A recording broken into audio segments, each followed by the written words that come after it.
Tradition 9. AA as such ought never be organised, but we may create service boards or committees directly responsible to those they serve. When Tradition 9 was first written, it said that Alcoholics Anonymous needs the least possible organisation. In years since then, we have changed our minds about that. Today, we are able to say with assurance that Alcoholics Anonymous, AA as a whole, should never be organised at all. Then, in seeming contradiction, we proceed to create special service boards and committees which in themselves are organised. How then can we have an unorganised movement which can and does create a service organisation for itself? Scanning this puzzler, people say, what do they mean, no organisation? Well, let's see. Did anyone ever hear of a nation, a church, a political party, even a benevolent association that had no membership rules? Did anyone ever hear of a society which couldn't somehow discipline its members and enforce obedience to necessary rules and regulations? Doesn't nearly every society on earth give authority to some of its members to impose obedience upon the rest and to punish or expel offenders? Therefore, every nation, in fact every form of society, has to be a government administered by human beings. Power to direct or govern is the essence of organisation everywhere. Yet Alcoholics Anonymous is an exception. It does not conform to this pattern. Neither its General Service Conference, its Foundation Board, nor the humblest group committee can issue a single directive to an AA member and make it stick, let alone mete out any punishment. We've tried it lots of times, but utter failure is always the result. Groups have tried to expel members, but the banished have come back to sit in the meeting place saying, "This is life for us, you can't keep us out." Committees have instructed many an AA to stop working on a chronic backslider, only to be told, "How I do my 12-step work is my business. Who are you to judge?" This doesn't mean an AA won't take advice or suggestions from more experienced members, but he surely won't take orders. Who is more unpopular than an old-time AA, full of wisdom, who moves to another area and tries to tell the group there how to run its business? He and all like him who view with alarm for the good of AA meet the most stubborn resistance or, worse still, laughter. You might think AA's headquarters in New York would be an exception.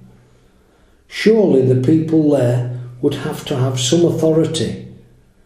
But long ago, trustees and staff members alike found they could do no more than make suggestions, and very mild ones at that. They even had to coin a couple of sentences which still go into half the letters they write. Of course, you are at perfect liberty to handle this matter any way you please, but the majority experience in AA does seem to suggest. Now that attitude is far removed from central government, isn't it? We recognise that alcoholics can't be dictated to, individually or collectively. Footnote.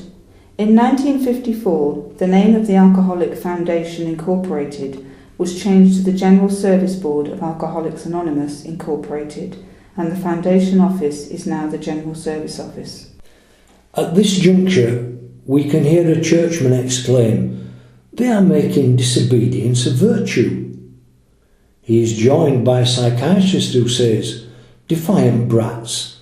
They won't grow up and conform to social usage. The man in the street says, I don't understand it. They must be nuts. But all these observers have overlooked something unique in Alcoholics Anonymous.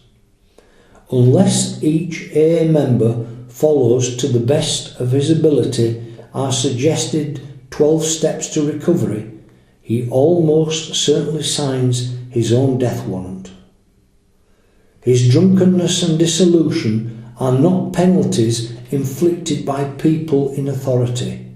They result from his personal disobedience to spiritual principles. The same stern threat applies to the group itself.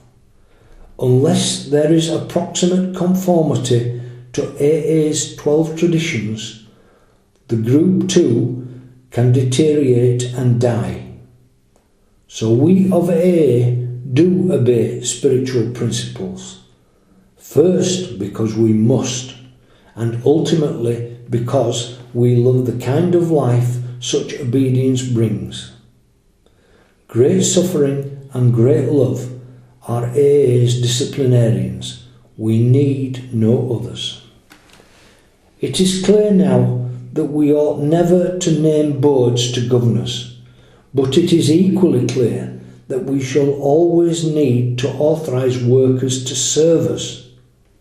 It is the difference between the spirit of vested authority and the spirit of service, two concepts which are sometimes poles apart. It is in this spirit of service that we elect the AA Group's informal rotating committee, the Intergroup Association for the area, and the General Service Conferences of Alcoholics Anonymous for AA as a whole. Even our foundation, once an independent board, is today directly accountable to our fellowship. Its trustees are the caretakers and expediters of our world services. Just as the aim of each AA member is personal sobriety, the aim of our services is to bring sobriety within reach of all who want it. If nobody does the group's chores, if the area's telephone rings unanswered, if we do not reply to our mail, then AA as we know it would stop. Our communication lines with those who need our help would be broken. AA has to function, but at the same time it must avoid those dangers of great wealth, prestige and entrenched power which necessarily tempt other societies. Though Tradition 9 at first sight seems to deal with a purely practical matter, in its actual operation it discloses a society without organisation, animated only by the spirit of service, a true fellowship.